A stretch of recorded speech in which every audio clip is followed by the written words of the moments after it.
Sir బాగున్నారా? బాగున్నారు sir. బాగున్నాం సార్. ఎలా ఉన్నారు సార్? బాగున్నారు సార్. అంతా బాగున్నారు సార్. అవును సార్, మీ బావమర్ది ఎవరో ఉన్నారు కదా? ఉన్నాడు సార్. బాగున్నారా? అయ్యో వాని కథ ఏంటి చెప్పాలే సార్.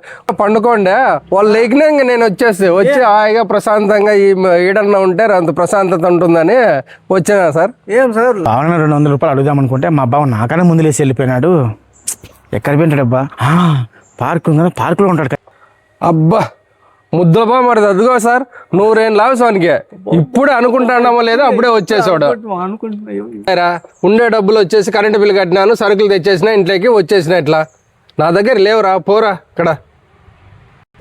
బావా నువ్వు రామ్మోహన్ రాత్రి మందు తాగేంటిది నేను ఫోటో తీసిన.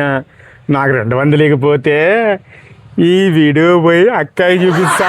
ఆ తర్వాత రాత్రికి నీకు జింతాక్క చికా చికా జింతాక్క చా జింతాక్క చికా చికా జింతాక్క.